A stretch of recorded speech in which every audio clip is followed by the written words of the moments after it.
Hello and welcome back, everybody. We're coming off the back of an insane match, but the action is still coming as we have Canisius College's KC going up against Niagara University's M. Brock to start out the match between these two teams. In Canisius, a very strong team that you are well versed with. Yeah, I graduated from Canisius last year, so I know the players on this roster. And KC, the captain, starting off the day in by the way, this is a college rivalry. This is the Battle of the Bridge. These are two in-conference rival schools, so always a fun matchup to watch. For sure. Casey, of course, a really, really good Pikachu player we saw last week. Absolutely dominate. I believe it was a Bowser in the matchup. It was really an impressive showing. And going up against Mbrock here, I expect some big clips from Casey. It's definitely an uphill battle for Mbrock, but I think he can do it if he plays it right.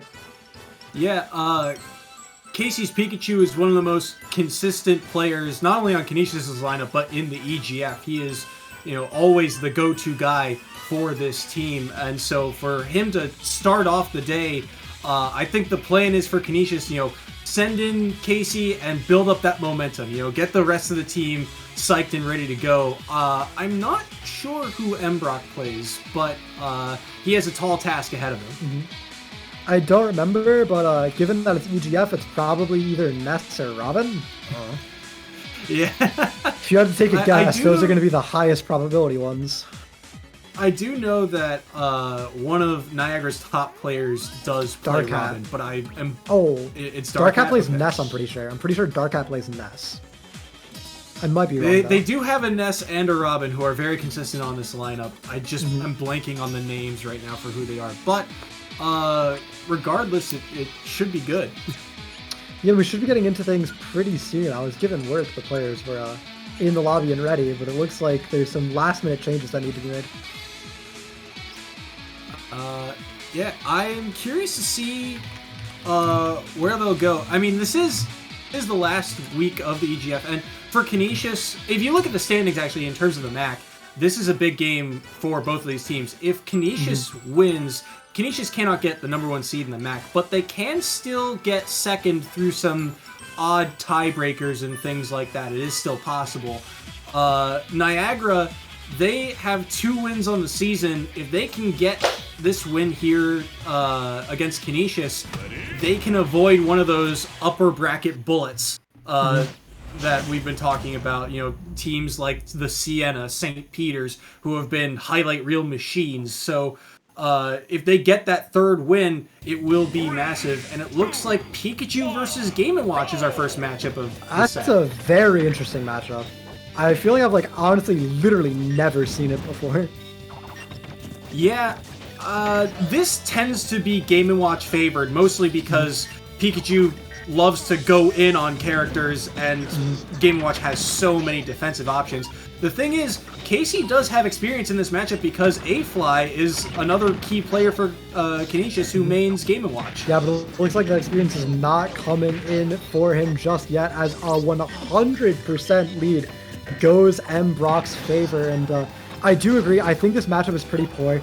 Pikachu is a character that really likes to prey on big heavyweights who are very comboable because of how long Pikachu can extend those multi-hit drag down combos for. And Game & Watch, a light character, does not fall prey to that, as we're going to have to throw it to a quick break as we wait for this game to close out. The players are still connected. Unfortunately for us, we cannot spectate it for you, so we'll be back in just a few moments.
Hello and welcome back, everybody. Sorry about that interruption. Unfortunately, we cannot really help disconnecting. Obviously, we did not choose to, but we did see Mbrock win Game 1 in a one-stock victory over KC. Just a reminder, Mbrock was on the Game & Watch, and it was KC on Pikachu. Yeah, and big early victory there for Niagara. As we mentioned, this is a big game for the Battle of the Bridge. Niagara trying to get out of that bottom half of the conference, trying to prove that they've got a shot here in the MAC, and Canisius trying to do the same thing. So getting off to an early start, taking the first game, good stuff to Mbrock. Really, really good stuff to Mbrock. You did say it was a pretty bad matchup for the Pikachu, and if it's only a one-stock, when we go to Casey's counterpick, it could definitely swing the other way. We could see KC start to run it back, earn some points for Canisius in response. We'll have to see what happens. Yeah, and in cases like this, I don't think this would help. But Casey does have other characters that he likes to play, so I would not be surprised to see a character switch if he really did not like the Pikachu Game & Watch matchup. Yeah, we do see the bans come out onto Lilat and Kalos. Both are very, very popular Pikachu stages. I know why those are banned.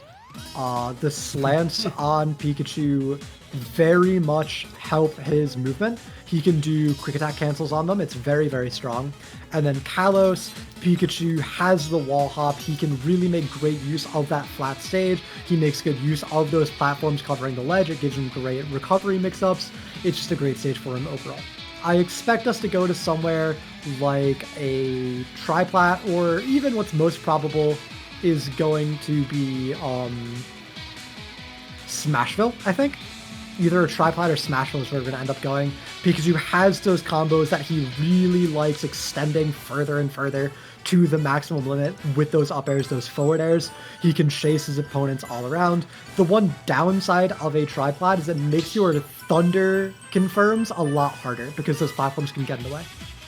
Yeah, I was thinking the same thing. I think Smashville is one of the stages that I think Casey does very well at, and that's part of it is the character. Like you said, the chase downs on Pikachu are so good. He's such a quick character.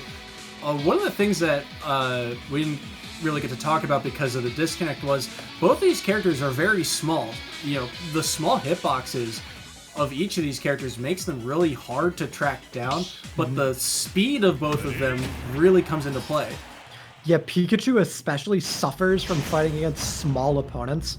A lot of his moves prey on large, lingering hitboxes that clip the opponent's movement and take up a lot of space. And when your opponent is small and you can weave around it, it definitely hurts. As we see, we actually end up going to Pokemon Stadium 2 here.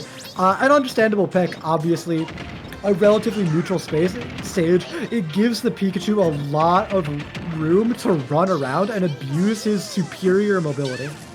And one of the things you'll see, Casey will do this mix-up a couple times, is he will use that central pole of Pokemon Stadium underneath the stage to try and recover, because he can wall jump off that, and Pikachu's up B just covers so much space that he's able to use that as a mix-up. So look for that maybe later in the match if he is struggling to recover. Yeah, Pikachu is a character with an absolutely insane off-stage game, which is another reason he kind of struggles against Game & Watch, because Game & Watch's recovery is an active hitbox the entire time. It's incredibly fast and it goes very far, right? It's very hard to contest a Game & Watch off-stage. And when when Pikachu excels so much at being that off-stage villain, at sharking his opponent's recoveries, it definitely hurts. But that being said, great forward smash punishes the risky ledge option that Mbrock chose, and now it's Casey with a lead. Yeah, well-spaced forward smash there, reading the get-up attack and knowing that he, that forward smash, look at the range on it. It covers an entire another Pikachu body. That's how much distance it has. And oh no, Mbrock, an unfortunate SD, gives Casey a 2-stock lead. Unfortunate indeed, but Casey, that's exactly what he needs right now. He is losing the set. And oh my god, if Mbrock had just let that rip a couple frames earlier, would have connected onto KC, but not quite having the timing. And Casey, when we're playing for stocks, when we're playing for points, having this big lead really, really matters. There it was. You mentioned it earlier. He loves going for that thunder spike, and right there tried to get one down early. But one of the things we really haven't seen, and it's partially because Casey hasn't been throwing out projectiles, is that bucket. The bucket will actually catch thunder or some of those jolts that Pikachu throws out. But Casey's been trying to be in the face of Mbrock for most of the set, and that down air gonna punch him for it. Yeah, down air making it so hard to combo Game & Watch. This character is incredibly light, but he's deceptively hard to kill because of how strong his defensive tools are. Look at how they both trying and find a way to break neutral. They're both trying to find a way to get in with their combo moves, but they're also both playing so cautious that, great spacing on that down B, but great stuff by Mbrock to make sure that snap to ledge gets there in time. Yeah, really, really great. I said it's just, Game & Watch's up B is so fast and hard to punish. Even when you have the read, you know where he's going, you just can't get it out in time, unfortunately. Now Casey, still a full stock ahead with the percent lead as well, just needs to find the last hit to close out this stock, but it's very difficult. This down smash not going to be it. A relatively weak move, all things considered, but if he can secure this extra point for his team, not let Mbrock even up the stock out, it would be very, very big. Big back air there, as you said, taking that stock. I want to mention that, okay, well, it doesn't even matter if he's just going to run up smash. Oh, that was a dash attack. That was an up smash. Or dash attack, my bad.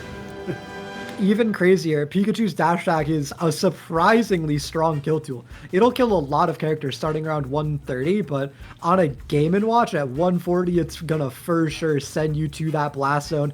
Just a great read or a reaction on that roll. Closes it out. A one-stock victory for KC, but remember, Mbrock had a pretty bad SD this game, meaning that one-stock lead, the point counts, right? But if that SD didn't happen, you have to imagine that probably could have gone Mbrock's favor. And now, going into a Game 3, I'm certainly favoring Mbrock to win the set.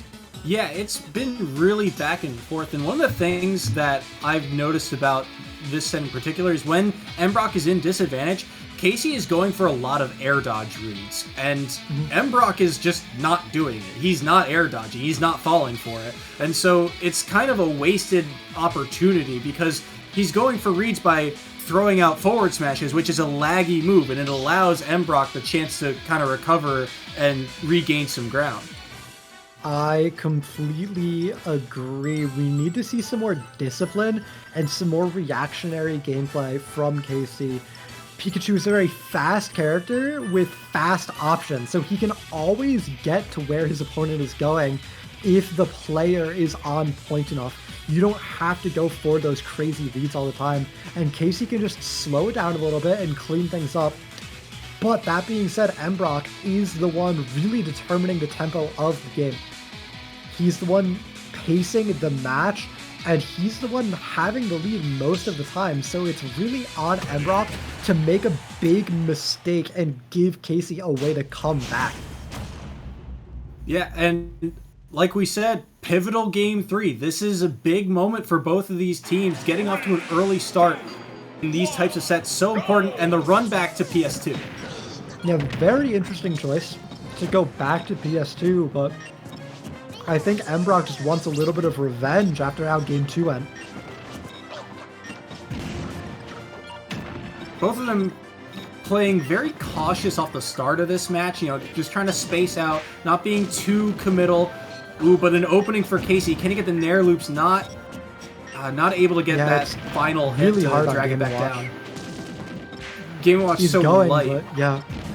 Already falling out at 43, Casey. It's just against a character like Game & Watch, it's so hard. And these Thunder Jolts, Casey has to be very careful. The bucket is 2 out of 3. And if that bucket comes online, the oil spill is such a strong tool for Mbrock that Casey needs to avoid giving over. And you would think it would be a weak tool because it's only catching Thunder Jolts, but 3 Thunder Jolts stacked is actually a lot of percent, so it is very dangerous. even if it doesn't have the kill power you want it to, just racking up percent from it is incredibly strong. Ooh, that was a Great hard read by read, and he's Mbrock. gonna get punished for it. Yeah. Great read, but both players just standing in shield in front of each other at 100 on both players at low percent. Neither wants to be the first one to die, but they're so light that a big hit like a down smash or forward smash from either player might just do it. The chair, the forward tilt is going to be what takes the first stock. Answered immediately by a Thunder Jolt up smash from Casey, and now things are back to dead even. And I think Casey on that first stock initially wanted to do a dash attack to try and clean up the stock, but forward tilt just comes out so fast for Game & Watch that it's hard to punish, and it has so much knockback too at that percent on light characters. It was going to clean up the stock, but good job immediately answering with Jolt to up smash. Yeah, we saw Casey there going for a ledge trap, but it's so hard to ledge trap the Game & Watch that it immediately got reversed, and Casey ended up taking 30 or 40% just for trying. And you can see, just look at how hard it is for Pikachu to get in. So many defensive options for Mbrock. He just throws out moves, and Pikachu really doesn't have a whole lot of answers for it because he has to get in. He has to be in Game & Watch's face, and that's exactly where Game & Watch wants you to be. It is indeed only 10% separating the two players, both of them posturing around each other, throwing at hitboxes, but barely finding anything. Just a grab goes Mbrock's way, and neither player can make anything happen, but the chip damage keeps going in favor of Mbrock time and time again as these stray hits keep landing. Well, here's the thing. Pikachu's trying to string together these hits, and a lot of his hits are strung together via aerials. So he's trying to approach with all these aerials, and if you continue to do that, you're just attacking his shield, right? So he's going to get chip damaged away like this because all of Pikachu's hits have to be through the air. He's got no way to really get him up in the air initially unless he goes for a grab, but it's so hard to convert off it. See, even there, he gets the forward throw, and he just falls out of the way. There's no conversion off of it. Yeah, using back throw there for stage positioning, it's still so hard to beat the Game & Watch off stage. We find Casey managed to get the ledge trap there, but how many times has that failed compared to how many times it's worked just due to the nature of the characters? No throw for Pikachu is incredibly reliable in the matchup, and great Thunder Jolt to let Casey get back on the stage. With this lead, he's going to try and build extra credit. And you can see now he's trying to play a little bit more campy because he knows one strong hit, and with the bucket online, that this Pikachu could die to any strong hit. Absolutely, but with that bucket online, he has no way to beat these Thunder Jolts. He can't just bucket them. He can't reflect them back, so he needs to play smart and shield and get that stock with the chair instead. And now we have bucket online for Mbrock. Last stock on both players. This bucket is going to come out now. You can't get rid of it by killing him. That was a big way for Mbrock to get out of the corner. Ooh, good Thunder, gets some damage. Can he get anything off it though? No. Reset back into neutral, and here we go again. Weaving back and forth. Who will find the first opening? It's going to be Mbrock, but it's so hard to keep Pikachu in disadvantage. His character is so evasive with that quick attack to get down from the air. And once again, both players, very similar percent. Great dodge on the oil spill by Casey. That threat is offline now, and he can play a lot more confidently. Good dash attack catching a landing, but Game & Watch still has his jump, and so much maneuverability in the air means he's going to find a way back to stage. This is dangerous for both of them. Ooh, good down air, and reset once again. Yeah, we're reset back to neutral, an ambitious smash attack charge, and the Bacon's going to go into a down smash, which seals out the game. Mbrock takes it 4-1 and puts Niagara University out to a nice early lead. That was so huge too, because you don't really know what angle the Bacon's going to go at. You can somewhat angle it, I believe, and push it either out or up. So it's hard to really judge where it's going to be. So it was such a clean catch by Mbrock to, catch Casey out by the ledge and immediately dash forward and down smash. That down smash of Game & Watch, we didn't really see it in Game 2 a whole lot. We saw him throw it out a couple times, but it never really landed. So for him to catch Pikachu on the ledge like that was absolutely massive. Very, very big. And that early lead, when these two teams look like they're going to be slated to be so similar in power to each other, is going to be so important. Even just 3 points, as we literally just saw, can determine the outcome of a match one way or the other. So it's incredibly important, and we'll have to see how set 2 plays out between Canisius and Niagara in just a few moments as we throw it to a quick break to make sure we have everything set up properly.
Okay, hello and welcome back, everybody. We have Game 2 in the Canisius College versus Niagara University matchup. We have Daku Sky going up against Mushroom. Daku, representing Canisius College, he is a Zelda player, going up against Mushroom for Niagara University. And we're gonna be heading straight to Battlefield for Game 1.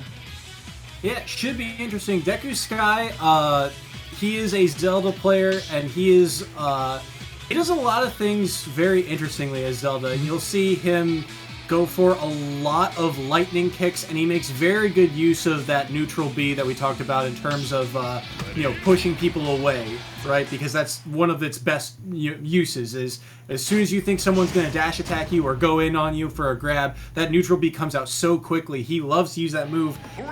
Olimar, though, a very interesting choice. I think this is the first Olimar we've seen on the stream. I think it is. Olimar was a character that started out incredibly popular, but has been nerfed multiple times over the course of this game's lifespan. So it's very, very interesting to see what will end up happening with his character now that he's in a much more balanced state than he used to be. Yeah, and I'm trying to think who this stage really benefits here, because Daku Sky, good catch on the down B. One of the things that Daku Sky has really done over his time in the EGF, he's done a much better job at ledge trapping. Setting up those knights to get those edge guards is something that he didn't really used to do a lot, but he's gotten much better at positioning and thinking about it.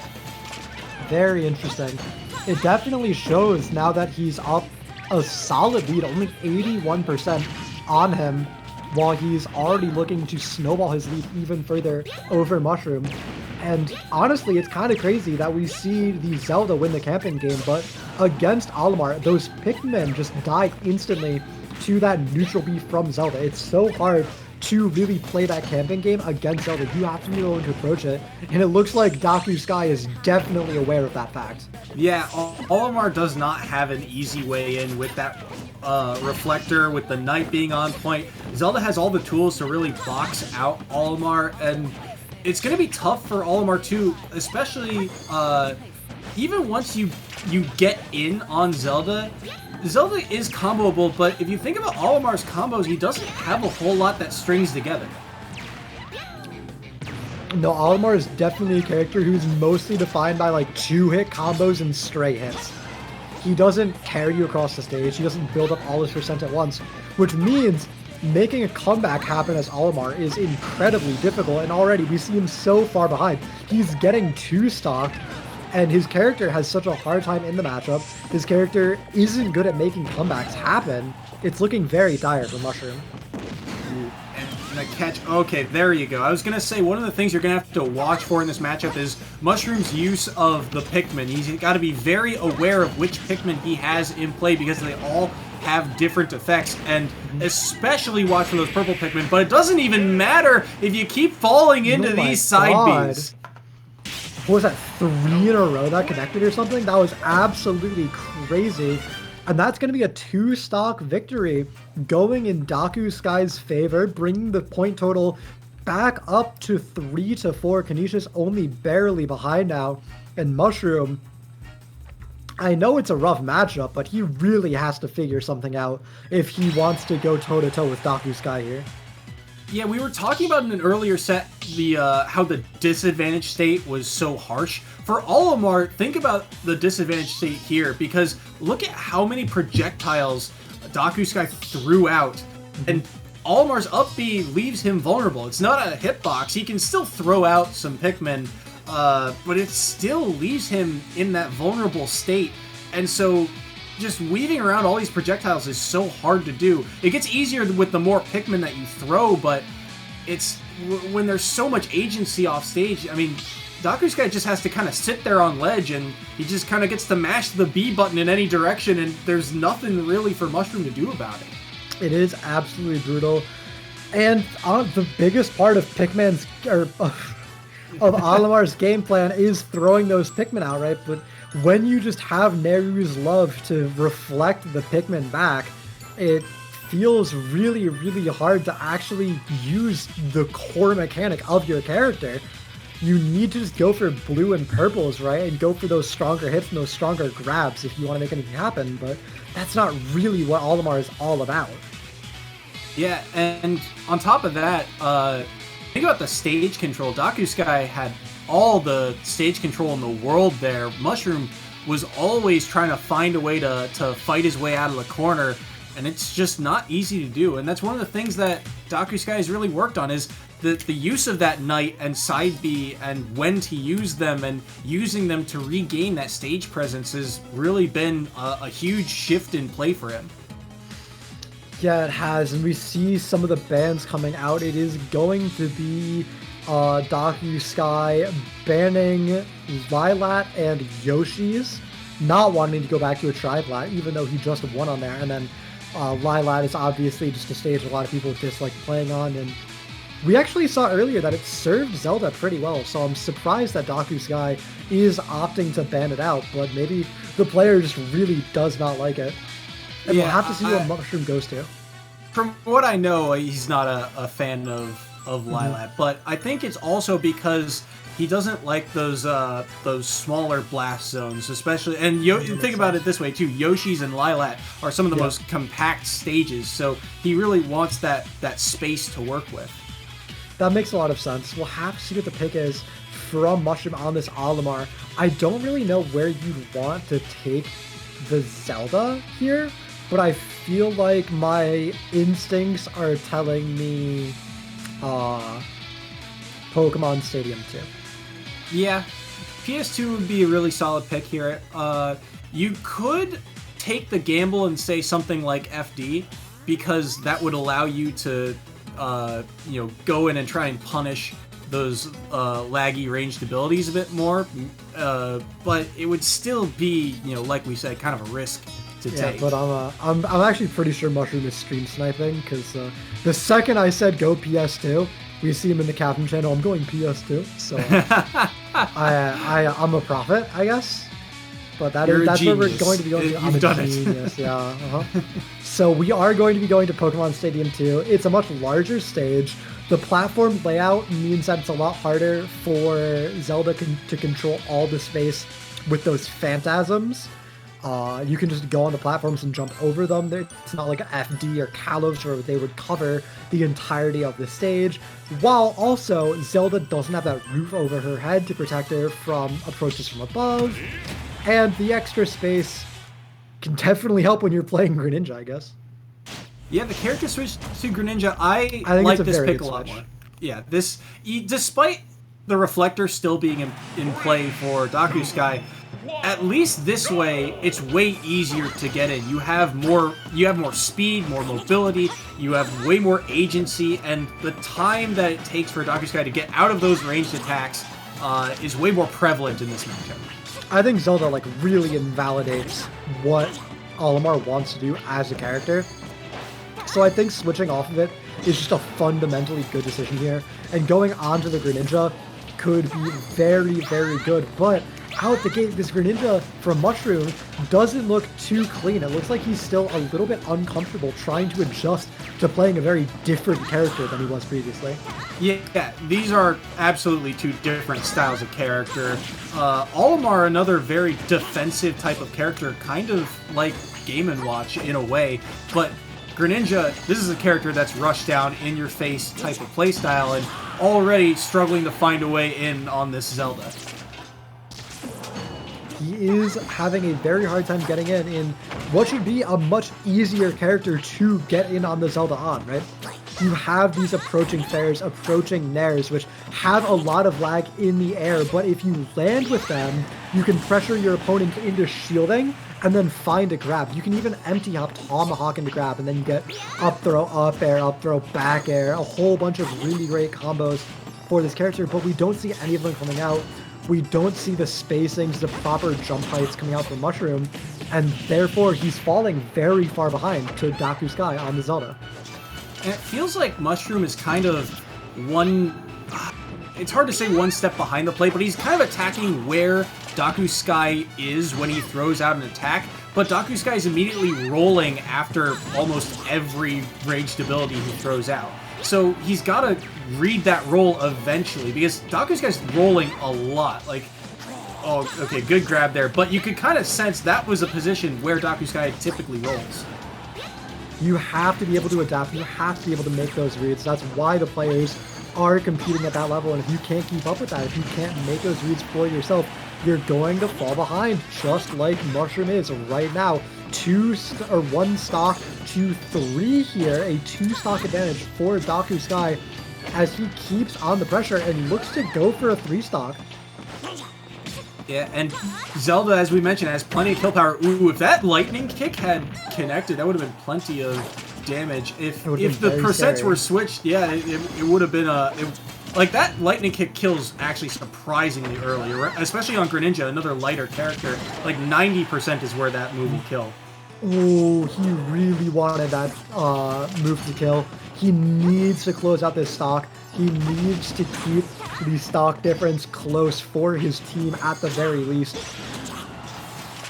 If Dakuskai is able to close out this high percent stock without losing it, it would be so crucial for the Canisius lineup. Yeah, this is very dangerous, and Mushroom's just trying to go in, trying to find an opening. Oh, there it is. The Knight's gonna do it, and the 3 stock comes through for Dakuskai. Very good showing from Dakuskai, earning 7 total points for his team, I believe.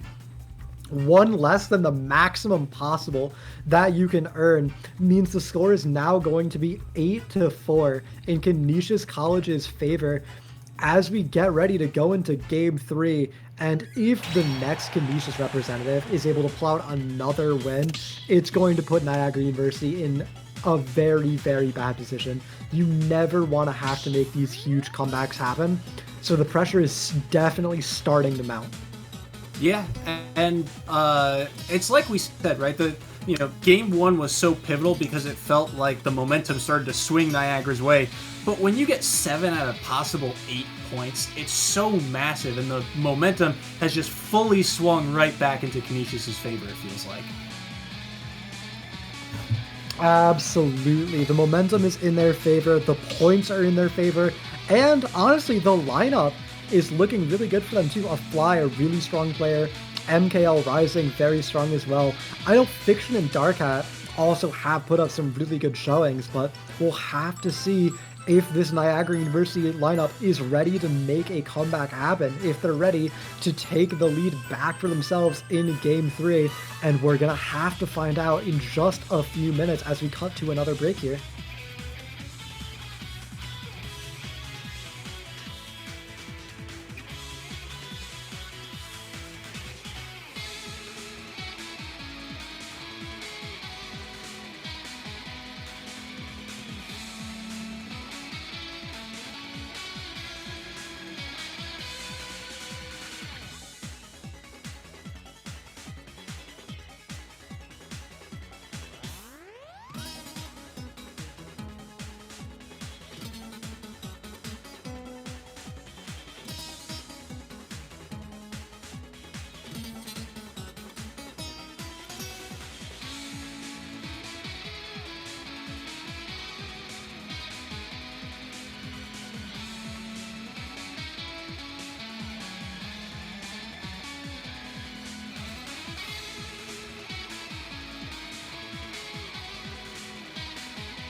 Okay.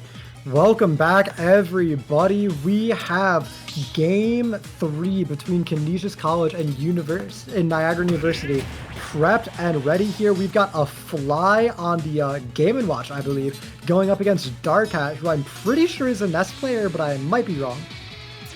Yeah, another big match here. As we said, Game 3 always a pivotal one, gives all the momentum to one team or the other. But Dark Samus, actually. Dark Samus, that's interesting. We don't see a whole lot of Samus players here in the EGF, and against a Game & Watch, this could be very rough. Yeah, the bucket is a terrifying tool when you are a Dark Samus player, but even before that comes out, this pressure from a Fly has been insane, and the roll up gets caught by the down smash. Darkat had all the time in the world to think about the spacing and still went up into it. Unfortunately, the pressure getting to him, and now it's going to be a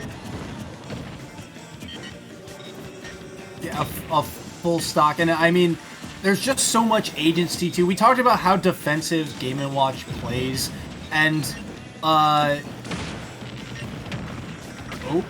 good stuff there getting out of neutral. But this is just the type of matchup where Dark Samus doesn't have a lot of ways in, because they're a ranged character. That bucket is just so prevalent. It actually reflects the missile and catches the neutral beam, but that is going to be key. If I'm blanking on the Dark Samus's name here, but if he can catch the Game & Watch in the air, that's going to be massive.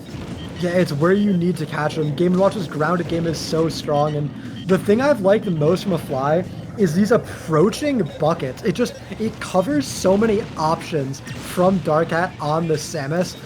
It just guarantees that you're going to be safe covering that space and approaching. And then once you're actually in range to fight, you stop doing it and you go for your better boxing tools, but it just lets a Fly kind of go wherever he wants with very little threat. And it keeps reminding Darkat of that threat of the bucket always being there. Which is online right now, by the way. Yeah, well, burned it. But A-Fly is also, he's done a very good job. This 40% all started off of one clean conversion, the bread and butter drag down Nair, and there you see it goes for it again and converts it into an up tilt. And he's done a very good job all season of converting those drag down Nairs into things like up tilts, making all those hits connect and count. Yeah, really, really clean bread and butter Game & Watch gameplay, and there's honestly just something to be said about consistency, where you're just doing it that well every time. A full stock lead, rage on this Game & Watch makes him incredibly scary, and 97% on that Samus means the down smash takes it in another 2-stock victory going Canisius' favor. I know Game & Watch's down smash is good, but what was that angle? I've never went seen straight up. Never seen Game & Watch angle go straight up. I'm pretty sure it's either supposed to ground you or send you like a chic forward air from melee to the side, where it's just like at that disgusting straight horizontal angle. I've never seen it send straight up like that. That's so weird, but that is going to be a 2-stock going in a Fly's favor. 10-4 is now the difference, and Darkat stuck in a rough matchup against a good player means they need to really step it up and find something big in game 2, or else Canisius College's lead is going to get nearly insurmountable. Yeah, and I think the stage choice didn't benefit him either, right? Because if you think about, any platform here would have helped Darkat, because there's just nowhere to go. You can see in all these replays, where do you go if a Fly is just, kind of maneuvering around you, taking away your landing options? There's nowhere for him to fully charge up that neutral B, and even if he does, he's scared to use it because of the bucket. Yeah, it's just Game & Watch is so good at sharking landings, and Samus has such bad landing options. You really, really need those platforms to help yourself get down. I think if we were on something like a Town and City, that could have been a very different game when you have those platforms at those weird heights that you can play around. Yeah, absolutely. And I wouldn't be shocked to see a character switch here too, but it looks like he's gonna try and ride out that Dark Samus. So go to a stage with some platforms or with some extra space here. I think that is the go-to move. I definitely think so as well. We see bans onto Lilat, which is probably not a stage we would have gone to anyway, and some Yoshi's Story, which is definitely a contender. There's the wall for the wall jump, but because the stage is so short, we don't often see that come into play. There's the tri-plat layout. I expect something like Battlefield or Pokemon Stadium 2 is going to end up being the pick. It looks like the stage selection they actually went for is Smashville, so opting for those, still opting for close engagements, but maybe trying to get those earlier kills, knowing that he has to make every hit count. Game & Watch is a very light character, and I did mention that if you can catch a fly in the air, take his jump, Samus has good edge guarding tools and a character switch coming through here for a fly. I've never seen a fly switch off Steve. This is very interesting switch. Never seen him switch off Game & Watch. Going on to Steve, I think he's just playing to have fun. I think he got the 2-stock and he's just feeling it up a little bit. Yeah. That's a good setup. He actually knows what he's doing on Steve. That's the wall huge. Setup. That mitigates so many projectiles. Just 2 blocks mitigate so many projectiles from Samus. Yeah, I actually think a fly has definitely been putting in a lot of practice on this Steve. It looks like he really does know what he's doing here. I was going to call it a for-fun pick, but it looks like he's been in the lab trying to make this character work. I mean, this character does have plenty of good tools. There's really the good. Glide into forward smash. There it is. I mean, that glide is so dangerous. We removed it from Brawl for a reason, right? Yeah. No, it's such a good tool, and Steve in this game is a really good character. We just don't see a lot of him yet because he's so different and he's so weird. It takes people a lot of time to figure out, but a fly so far, that's a shield break setup. A fly barely misspaced it, but the minecart, such a powerful move, takes the stock, and now a diamond in a fly's inventory means the next stock is going to be even stronger than this one. It's only downhill for Darkat from here, and a fly is already building up extra credit. Yeah, Darkat has to find a way to take this stock soon, but it's just so difficult because there's so much that you have to watch out for when you're playing against Steve. There's so many tools that he has, and that inventory is constantly changing too if he keeps using it and then mining afterwards. And the forward smash would have killed him, saved him. I mean, that's insane. I don't know if that was that's like a Rocket League spam calculated in chat. Like Okay, but now he respawns. He immediately gets diamond tools, and the second stock from Steve is so much stronger than the first. This character snowballs a lead so hard with these diamond tools. Look at how safe and scared Darkat has to play right now, but because of these blocks, a fly can try and force Darkat to approach, which is not what the Dark Samus wants to do. But in incredibly unfortunate SD, not only takes the stock, it also gets rid of the diamond and leaves a fly with only gold tools right now. Yeah, I think that up B was a misinput. And, for sure. Interesting setup there, using the blocks to build up to an awkward angle on the minecart and then converting it into an aerial. Oh, that's a disgusting setup. I'm sorry, that's crazy. When you have you have Mega Man's jab essentially, and you can set it up into that many aerials. I mean, it did 70% there. I mean, it wasn't all from that one combo, not all, it feels a lot.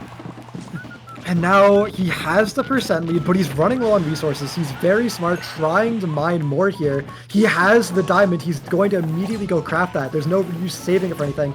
He needs a charge shot for it, but that's certainly going to be worth it for the extra kill power he now has and the damage in his repertoire. Yeah, and the forward air is big. How does he get back? Good minecart there. A fly spending a lot of time mining. He keeps eating punishes for it. He's low on resources, but it's not worth it at this point. You're too far behind, and the forward smash catches him off the ledge. And I think we might want to play it safe. I think a fly is going to go back to the game and watch for game 3. Probably. Right at the end there, you saw he tried to set up those 2 blocks like he did at the beginning of the game to snuff out those projectiles. The issue is, look at his placement. He's placed them. Yeah, there's nowhere for him to be, and he ends up going to ledge, and the forward smash going through it. You can see here, he tries to get up. I believe that's jump from ledge, trying to put him between the 2 blocks, and Dark Cat able to read that get up option and secure the set or game. A really unfortunate SD, by the way, from a fly did end up costing him that game as well. So we'll have to see if he keeps confidence in his Steve or if he goes back to the Game & Watch for this very critical Game 3 in Set 3. Winner of this is going to get a lot of momentum back for their team, looking forward toward Set 4. Yeah, a pivotal Game 3. You know, if Niagara gets this one, you know, you're back in striking distance. It's back to basically an even match. That Game 2 where Dakusky took 7 points was absolutely massive, and so I mean, we've hyped it up. Game 3 is all important now.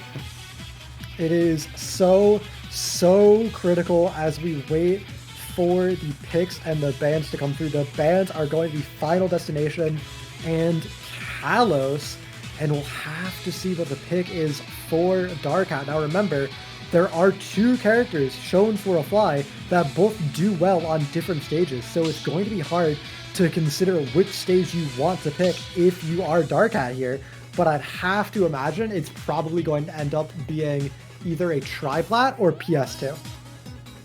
Yeah, I'm thinking similarly. Triplat or PS2 is probably the go-to stage here. On the other hand, if you are Dark Hat, if you have a pocket pick, because Dark Samus seems to struggle against both of these characters, at least to Samus. To some, at least to some degree, have a little bit of a backup plan. This might be the time to throw it out. The swap to Samus. Honestly, that'd be a funny mix-up. It's just a strict downgrade. Samus's role is 2 frames worse. Your jabs don't even link. It's just... It's magic. And there it is. The Pokemon Stadium 2 pick comes out for Canisius here. It's where we're going to be going, and I just have to wonder what the character pick for a fly is going to end up being. If I was him, I would probably run it back onto my tried and true Game & Watch. But these players have been bold, so I would not be surprised if he believes in his Steve to do it, and he wants to get the good practice in. And there it is, Steve running it back on Pokemon Stadium 2 here. Let's see if a fly can make it happen this time. Now remember, not only did A-Fly did SD last game, but he also should have died to a forward smash and saved himself with a stray block. True. So it could have gone either way, and Dark Hat was able to clutch it out last time. So we'll see what the adaptation is here in Game 3, but already catching him in the air, and I like the extension with the up B. Yeah, really great combo. Some solid fundamentals from Dark Hat. Still 0% on him as a fly keeps getting caught over and over again, trying to mine resources at unsafe times. I think he thinks that this Dark Samus just wants to try and camp him out, but Dark Hat has really shown willingness to approach here. Yeah, and Samus and Dark Samus have tools to kind of get into another character's face and do some damage. That forward air, that multi-hit is so good. It strings together so much percent, and it's so good at edge guarding, but in neutral, it just also covers so much space. Look at, there's nowhere to go for a fly when he jumps over you with a forward air. Yeah, it's so rough. You can go under it, though, and that's what we've seen a fly do multiple times with that minecart especially. He's gotten so much value out of it, and he's going to get saved by the blocks once again, but it's ephemeral as the back air finds a fly, and importantly, he lost his first stock without finding a diamond, which means his cycle is going to be reset, and he won't have that extra power for the second stock. Dark Hat has a lot of more breathing room to work with now because of that. Yeah, and on top of that, too, I mean, you look at the mobility. Oh, that was a clean catch. That was an awkward. It looked very awkward because of the cart there. But good job reading the drift outside of the cart and catching it with the up smash. Absolutely, but still, a fly with the great read, still behind and still unable to find this kill. Dark Hat building his lead further and further as the gold sword is enough to do it. Now, there is a diamond in a fly's inventory, and we'll see if he chooses to craft it or stick with this set of gold tools that he has for himself. Well, he still has a gold tool now, and it's evened up the percents pretty well. But he does go for the craft on the diamonds, barely able to make it back to stage. Oh my god, a fly knowing his spacing there. Almost evening things up as he now completely evens the percent with the positional advantage. Looks to take the percent lead there. He does do it. And it's Dark Hat who's getting it completely run back on him. Another diamond in a fly's inventory. He's ready for the last stock as well. And now things are looking so much better for Canisius. I like the attempt there on the up throw, but the ceiling just too high on PS2. I'm not Look at how exactly low on blocks sure. the fly is, though. Yeah, this is Yeah, dangerous. I'm not sure what Steve's weight is, but a fly has done a fairly good job of surviving until directly diving into the neutral B. Yeah, you could have hit the broadside of a barn with that. It was just so massive. It definitely looks like without blocks, Steve has a very difficult time getting off of the ledge, and Dark Cow is able to punish it at completely. 120% on it means he will die to most things, especially because we have these diamond tools online. But look, a fly is forced to drop iron just as a protective block. Finally, the minecart takes it and he gets a chance to mine some more, but his inventory still not even full, down 83%, and a fly maybe regretting the Steve pick right now. Yeah, 98% and trying to get back to stage. This is one of the tools that Samus has. Samus's ledge trap, and that up B, I'm actually surprised it didn't kill. I believe it does a lot more knockback than it looks like, but here's another grab. An up throw, not gonna do it quite yet. Oh, 163 on a fly. He can't make it back to the ground. The forward air catches him out, and it's going to be Dark Hat completing the run back, getting a 2 stock there, I believe, right? Or a 1 stock? A 1 stock. That was a 1 stock, but still, congrats to Dark Hat for clutching that set out. A 1 stock victory for him, earning 4 more points. He gave 2 over at the start, but still, net 2-point swing in Niagara's favor brings the total to 10-8, and things are starting to look very, very close once again as we go into set 4 between these two teams. And A-Fly has been one of the more consistent hitters on this Canisius roster, so for him to fall is actually massive, and it makes this point differential so close after 3 sets. Honestly, perhaps a little bit disrespectful of him to stay on the Steve there, I feel like. Yeah, on one hand, you want to get the practice in, but on the other hand, this league is too close, right? We talked about how top-heavy this conference is, and with Niagara being towards the bottom, every win counts, right? This is Canisius's shot at being, inside those top few teams. Because remember, in a top-heavy conference, the bottom half of this conference is mostly at, 1 win. Niagara's at 2 wins. So if you can, set yourself up for a good run in the playoffs, why wouldn't you? And so it's really tough to, you still have the lead. This set's not over by any means. But for sure. To keep it this close and not give yourself that edge for the postseason is kind of baffling, right? I completely agree, and we'll have to see if Canisius's MKL Rising and Flapjack can make it happen, if they can find the victory, or if Niagara will complete the upset. We almost saw it just last match with UConn nearly completing their upset, so we'll need to see if Niagara can make it happen for themselves this time in just a few moments when we come back from break.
Step into the ring.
Okay, hello everybody. We are bringing you Game 4 between MKL Rising and Tev on stream. The score is 10-8, and we are going to be getting into it on, I believe, Final Destination was the pick. And now, you've played with MKL Rising. He's a, who again? He mostly plays Ness. He is the consistent Ness player of this roster. He is also another player who has really stepped up for this Canisius team, especially in the wake of a few of the seniors from last year's team graduating. MKL has really stepped up in a big way, and so an interesting Ness versus Lucas match. Yeah.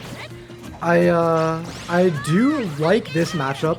I definitely think that in the matchup, I would consider Ness to be favored, just because I think Ness has better close range tools than the Lucas does. Yeah, the other thing that I would also consider though is that I think Lucas has a lot more kill, or a lot easier way of killing. He has a lot more hits that do a lot more knockback, I think. So it's going to be very interesting to see how. I think the real key here is spacing between these two, because if you can outspace your opponent, it's basically a ditto, right? So if you can outspace your opponent, it's like we said. In terms of projectiles, it's basically a ditto, but in terms of normals, right? In terms of like A button moves, these two characters are actually very, very different from each other, right? Even the PK fires are very different. Ness's has a lot more combo potential, but doesn't cover that insane amount of horizontal distance that Lucas's does. However, in this matchup, that can almost be a bad thing because of the PSI magnet, or the PK magnet, having less control over the space you're covering with your PK fires punish you. And Lucas's combos are a lot tighter and a lot harder to do, but the edge guard. Yeah, I was about to mention that when in disadvantage, getting control of that upbeat. Ooh, is Tev dead? No, he's able to make it back. Yeah, but that side magnet is going to be so prevalent whenever someone's in disadvantage, because you can just snipe someone's recovery out of the air. Yeah, both players can do it to each other, but it is easier to pull off as the Lucas because your side magnet is a little bit in front of you, as opposed to Nessus, who is on top of him. Ooh, and so far, we're not really seeing any great follow-ups from Sky, from MKL Rising. We do see a little bit more here, but it's mostly just been stray hits coming in for MKL Rising. Yeah, that side B racked up a lot of damage, but again, here's going to be the challenge, is finding the kill move for both of these guys. They don't have the easiest setups, but they are there, and you know, it's going to be, I feel like, off of a trap, basically. Try and set it up in the first place to try and land a grab or something like this up B. Almost clanked there for a moment, but good job by Tev to get out of the corner. Yeah, but MKL Rising up so much percent here. One more hit and a back throw by the ledge will certainly take the stock.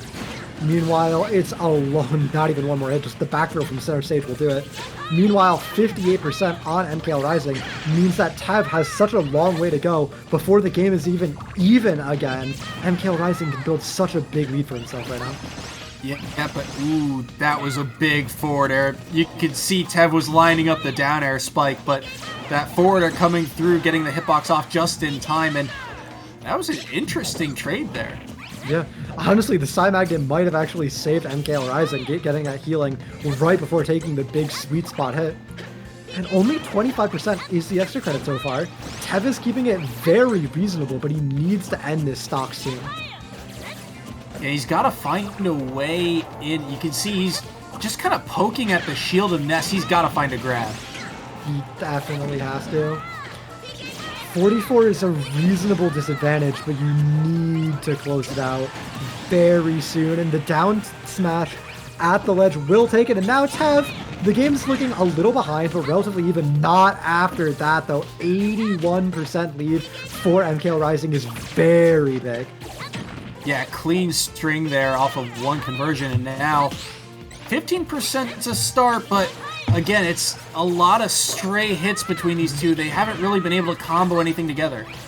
Yeah, and being behind to a Ness is so scary because he's a character with inevitability, right? If you get to 150, you're going to get back thrown, right? There's a hard cap on how long you can hold on to a stock for.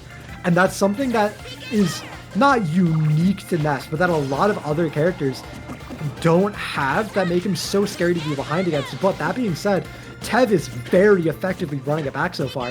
He has barely been hit for the last 45 seconds. Ooh, that was a good catch. Oh, he got greedy with that up smash, and the back throw's not going to kill you, but this is a dangerous edge guard. Ooh, can he make it back?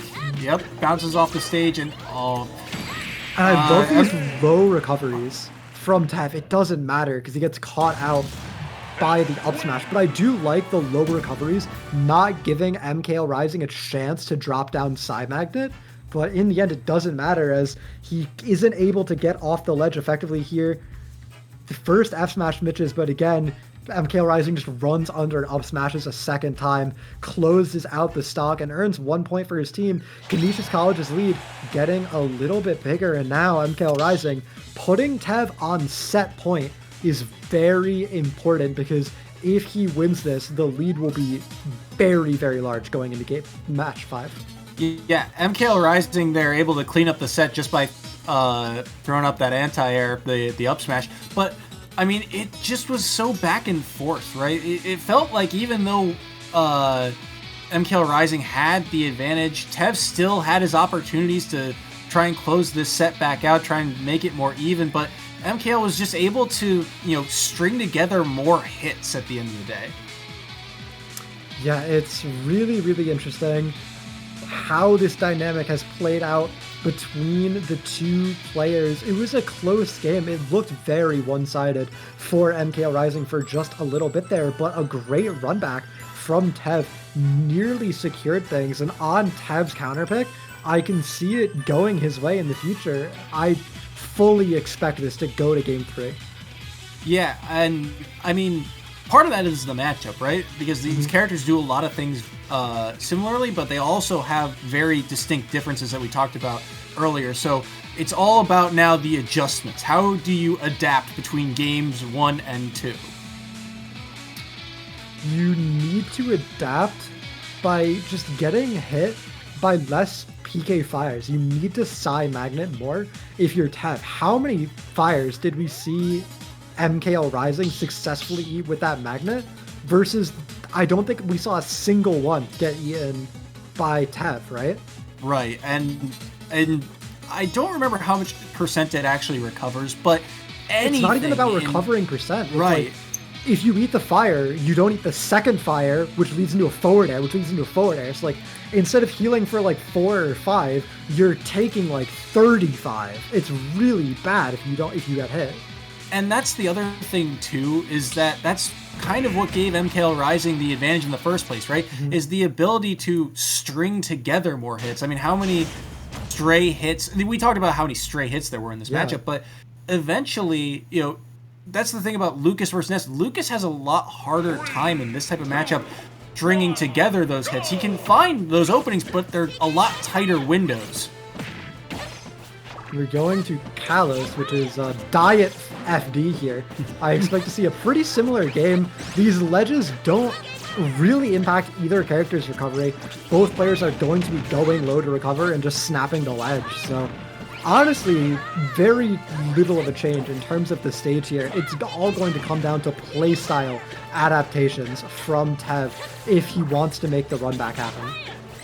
And if you think about the way that these characters kill too, a lot of MKL Rising's kills aim off the top, so I do like the adaptation to give yourself a higher ceiling, but both of these characters also have pretty good kill potential off the sides, so really edge guarding I think is the name of the game here, especially, post-neutral. Absolutely. If either player is able to get a Psy Magnet Gimp on the other's recovery, it's going to completely swing the tides of the game. You can kind of see neutral is just, spacing out between the two of them, between the Psy Magnets, the side Bs. They're just kind of, it's a proverbial jab, right? It's not an actual jab in game, but it's just kind of, filling out still because both of them know this first stock is so important. And neither player able to find any really solid opening, but Tev is out to the early percent lead, dodges out, mashes out all of that PK fire, gets away from the forward air. Now at 140, MKL Rising has to be very careful. Something like an up air, an up smash, even like a down smash from this Lucas will be killing. So you need to be smart and try and use this rage to close out the stock just like that. And now MKL Rising feels a lot more comfortable. He's in the lead, immediately gets evened up, but it went from a bad situation to a neutral situation for MKL Rising, so it feels great. And all it took was one opening. One side B is all he needed to convert that into an up smash. And then right off platform, that's one of the things that you'll notice about college players. Watch the way that they play after they've taken a stock, right? What do they do afterwards? Do they put themselves into a corner like Tev did and then get grabbed for it? Or do they find a way to weave around that invincibility? Yeah, weaving around the invincibility can be so hard though, but you do need to try in this match. Still as even as can be, only 10% separating the two players right now, as these PK fires have been putting in a lot of work for Tev this match.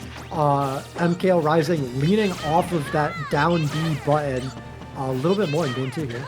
Yeah, and I feel like he wants to kind of press the attack a little bit more, but it's so difficult, right? We mentioned, that was another good catch there on the side B, but one of the adaptations we mentioned was Tev's use of side magnet, and he still has not been able to catch some of these side Bs, and that's how he's eaten, half of his percent here. Yeah, like, the difference between Lucas and Ness in terms of PK fire is... Oh, that's a bad angle. Unfortunately, Tev got the bounce off the side of the stage. Not what you want to see, but the difference between Lucas and Ness's PK fire is like, when Lucas hits you with the PK fire, you're annoyed, right? You're knocked back, you take like 9%. It's annoying. When Ness hits you with PK fire, this happens, right? You take 34. Yeah, it's a huge difference because it's such an easier setup, right? And it's just so difficult now if you're Tev to really try and close this out, because Ness, I mean, he's a light character, but he's still not at kill percent. No, he's not. Unless it would be something like a half charge up smash, it would have to be what does it. Now at 117, he looks a little better, but The air dodge might be the end of MKL Rising stock. It is clean by Tev to close it out, but still down 46%. Means he still has to do a little bit of work to make things even, but he's feeling a lot better after MKL Rising kind of gave him that stock. Yeah, I mean, and that was a good catch too by Tev. He needed that one to stay alive in this set, but 80% down is a hard task. Oh my goodness!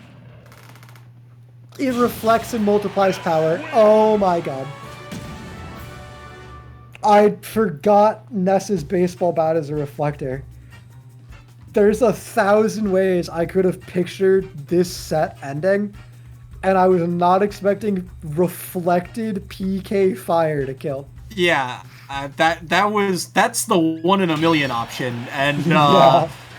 that is essentially Oh a my bullet God. through the heart for Tev. Like that one hurts. Be your own homies sometimes.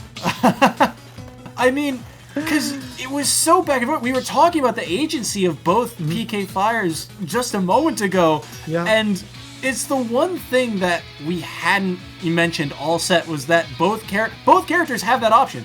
Both forward smashes can reflect projectiles. They never used it. They were so used to using Side Magnet. The one mix-up came through in the clutch for MKL Rising. Yeah, absolutely. Look, he even charged it, but the awareness wasn't there from Tev, and he eats the punish. That's going to be 3 more points going away with Canisius College. And now at 14 to 8 point, not only would Fiction need to win his set to get a win for himself, he would need to win big right now. It's possible for Fiction to get a 2 stock and then a 1 stock with Flapjack earning no points, and Niagara would still lose. A double 2 stock would tie for Fiction, and we'd have to play a tiebreaker. That means if Fiction wants to win, he needs at least a 3 stock and then a 2 stock in addition to guarantee a victory for Niagara. It is that down to the wire, that far ahead for Canisius. It's technically possible for Niagara, but it's such a tall order. Yeah, and against Flapjack, who's been one of the most consistent players ever since last season, it is so tough sometimes, and this is the type of guy that Canisius loves to leave in situations like this. You know, the closer, the anchor, the guy that, you know, one of the more dependable guys on this roster. It's certainly, like you said, a mountain to climb. Yeah, that's not what you want to hear if you are Niagara University's Fiction right now. You do not want to hear, oh yeah, Flapjack, he's the old reliable. He's the consistent player. When you need to 3 stock and 2 stock him to get a victory. You don't want to hear this is the guy who, like, he gets, though, even when he loses, it's only by 1 stock. Like, you need big wins from Fiction to close it out. We have only ever had one other set in the entire 2-year history of EGF have a team win 3 of the 5 sets and lose the match. And we might have it happen for the 2nd time ever here. If Fiction wins this set, but does not win convincingly enough, strongly enough, his team will still lose. And this goes back to the format, right? That's why Game 2 was so important. Dakuskai taking 7 of a possible 8 points gave them this lead, and so now Fiction has to replicate that, and that is so tough. It's why having depth on your roster is so important. If you want it in perspective, Daku Sky has earned literally half of his team's points. Yeah. Because of how strong his victory was. Yeah, and that was massive. And it's really, you know, kind of the turning point in the set. I mean, Niagara in Game 3 came back, right? That victory over A-Fly was huge to keep them alive in this set. But then right here in Game 4, I mean, that was another pivotal moment, and that's why the Mac is so fun, right? Even though you feel like sometimes it's very top-sided, you get matches like these where all of a sudden, not so, distinct anymore. Yeah, it's very close to an upset, and I would definitely consider it even an upset if Fiction is able to pull it out over Flapjack here with all the cards stacked against him. But just the fact that we're here talking about the possibility of it happening is a testament in and of itself as we get into Game 5, where it all lies, critically important for Fiction. An incredibly clean Falco player, but going up against Flapjack's Crom is so difficult. Yeah, and Flapjack, he is also very much improved between this season and last season. One of the things you'll notice is he'll sometimes do the kind of the melee Marth side B to stall out and wave bounce himself, as another mix-up, as another movement option, makes him harder to track down. And that's one of the things that Falco's really going to have to struggle with, is both these characters can move pretty fast, but outside of the projectile that Falco has, how is he going to keep up with the fast sortie that Crom is? It's rough. Crom just moves so fast. The sword is in your face. Falco does not have good disjoints of his own to fight back against it, but he does have that reflector, which is more than just a reflector, right? It covers so much space on the save. If your opponent is just running in your face, it can absolutely stuff them out if you use it properly. And so far, we've seen Fiction do a really good job holding off Flapjack's pressure, right?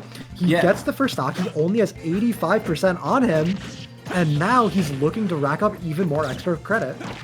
That's one of the things too. Crom's disadvantage, especially in the air here, is going to be big. Finding a way back down for Crom is going to be huge, because Falco is all about keeping you in the air, and look at the damage being racked up. It's so brutal. In just one or two combo strings, Fiction has already lapped Flapjack in percent. And remember, we said Flapjack was good and reliable, but right now he's getting run over. Fiction needs a 2-stock and a 3-stock right now, and he's on pace for at least earning himself the 2-stock that he needs in this game. Yeah, if he can secure this next, or if he can survive this stock, a 3-stock is exactly what he needs. So this is massive too. And we need to see the ledge trap from Flapjack. He stands so far away at center stage on Crom. The reason you're playing this character is for that ledge trapping prowess, and if you're not going to use it, you really need to clean up the rest of your game, but we don't see it from Flapjack. 142. Flapjack needs to take this stock so bad, but Fiction does not want to let it happen. Ooh, oh, that's there huge. It is. He has not used back air almost all set, and finally throws it out. And now, that laser is actually going to be so good because it can catch Crom out of his up B and set up for a down air. Yeah. It almost doesn't even matter, though. The damage is done for Flapjack. All Flapjack needs is one more stock either right now or in next game, and he'll guarantee a tie at worst. And it would not be the first time that Canisius would be in a tie. They were in a tie against Quinnipiac a few weeks ago. Tiebreaker scenarios, we're no stranger to them. Canisius, no stranger to these tight games, but it might not even have to happen, though, as Flapjack is really running this stock back. He hasn't been hit for a solid long time. The side B barely clipping him, but there's no follow-up, and now with Rage on this Crom, the light Falco could just lose his stock very soon. That side B will kill if he catches it by a ledge. No back air. This is dangerous. Oh, the dash attack! Not gonna do it yet. Can Flapjack he find a way back to stage? So bad. If he can get this stock right here, it's so huge, but the side B sent all the way across the stage and it doesn't kill. Great stage spike. Flapjack guarantees a tie at worst, but he is finding more hits. He's looking for blood right now as he's trying to complete the reverse 3-stock at 161%. Gets the parry. Uh-oh. Okay. In disadvantage. Down tilt's gonna do it, though. Tilt. Yeah. Catches Flapjack dropping shield. The pressure on shield. One of the things that Flapjack is not afraid to do is go off stage and go for that up B spike. So the second he got that forward tilt to knock Falco off stage, or the down tilt, I should say, right there, I thought he's going to run off an up B, because that up B, it spikes and it kills your opponent first. It's not like Ganon side. So, great stuff there by Fiction to eventually close that set out, but the damage, as we said, is already done. Now it's going to take a near perfect game to send this to overtime. Yeah, it would have to be a 3-stock victory from Fiction just in order to tie things up. And honestly, that game looked like it had a lot of 3-stock potential, but then Flapjack just got 2 stocks back to back with really, really clean play. And if he keeps that momentum going forward into Game 2, I think he'll be able to seal it out. And I've mentioned it before, right? Falco was up, 2 stocks, 3-1, and then he starts hunting for that kill move because he sees Chrom at such a high percent. But Flapjack's survivability, his ability to just, space out at those high percents is so important. Because, you think of Chrom as this character that, if I just send him off stage, his recovery's not that great. I can probably just secure the stock by getting him off stage. But the spacing and the ability to get around those moves that just are thrown out willy-nilly. Think of how many side Bs Falco threw out just trying to connect a stray hit into something, right? And Flapjack was able to space around that and just outlive 2 full stocks of Falco. Yeah. At some point, Falco starts to experience a little bit of trouble killing his.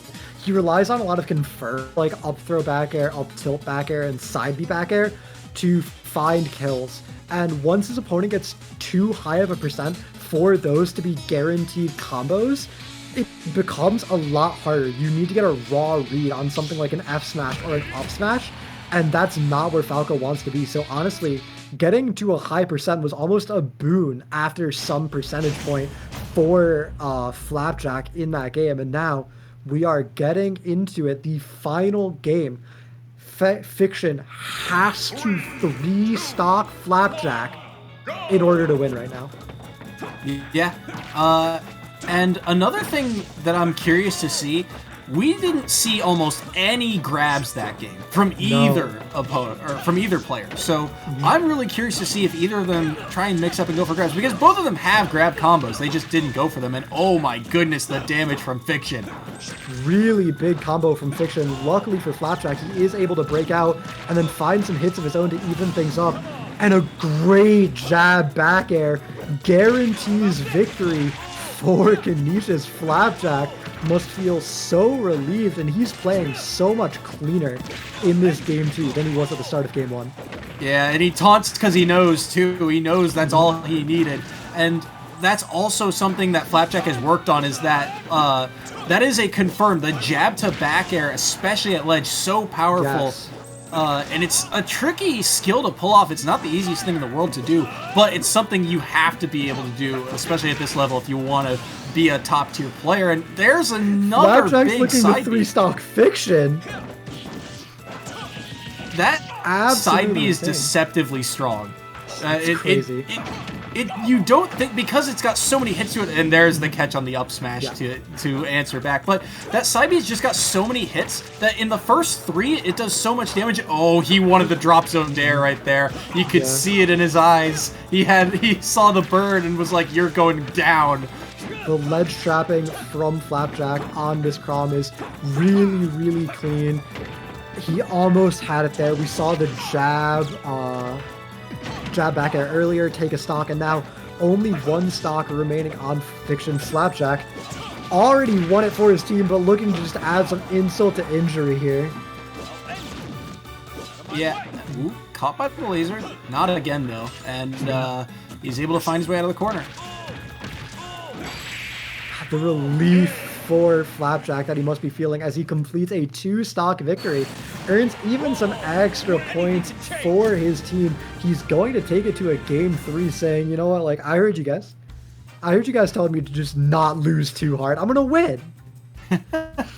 Well, I mean, look at the conversion here. That's such a clean pickup off the mistech, right? He's got to read the mistech first and then get the jab to back air. And that's one of the things that Flapjack does really well is you see him charge at forward stage. He's, praying for that roll in, but you see his awareness to pick up on that mistech and then the back air off of that. It's a hard conversion to do because you have to turn your character around to do it, right? Yeah, you gotta get that RAR in. Yeah, the RAR, that's the term I was looking for, thank you. But yeah, the RAR back air is something that, between Crom and Roy, you have to be able to do it. Oh, it's so important, especially on Roy, who's even more reliant on the ledge traps and those sweet spots to set himself up. Not only do you need the RAR, you need the correct spacing. It's so pivotal on these two Echo characters. Yeah, and for Fiction there, he had his moments, but it was just, one small opportunity here or there. I mean, look at Fiction. He's trying to hunt for an opening, trying to get out of disadvantage, but these stray side Bs, it feels like it should be a safe move, right? You think of all the other games where you side B as Falco or Fox and you cover so much distance, you're going so quickly, you probably cross up a shield while doing it. But in this game, that doesn't work out so well because, the moves get laggier and laggier, and it's just not safe. It's not at all. And for Game 3, we're playing for pride here. Flapjack trying to assert some dominance over Fiction. We are going to be going to Pokemon Stadium 2, and it looks like we might be seeing a character switch coming out. No, just locking in the stage. All right. I would have loved to see it. I was gonna say Flapjack has a pocket Kirby that I would have not been shocked to see come out knowing that Canisius has the set in hand. But I think he wants the points. I think he wants the point differential. He knows that Canisius with the win here, they have a chance of getting a higher seed, and that point differential is the tiebreaker. They any extra credit here is massive. And for Niagara too, even despite the loss, if a second team gets to that 2-win marker, Niagara trying to uphold that point differential as well. So big game 3 here. When we're this close to playoffs, these point differentials certainly matter. Not quite able to find the jab back air at that time, but already a nice early 50% lead for Flapjacks. Eclipse him with the up. And actually follows the drift to get the backer as well. Incredibly clean by Flapjack. Yeah, and you see the movement afterwards too. Yeah, great job following the fade, and he wanted I thought he was going in for a forward tilt there afterwards, but yeah, he is just determined to keep this bird off stage. Yeah, the ledge traps have been so clean by Fiction. Fiction, honestly, perhaps playing a little tilted. These side Bs are very punishable, being consistently punished for them. Down so much percent, a full stock and down percent is not where Fiction wants to be.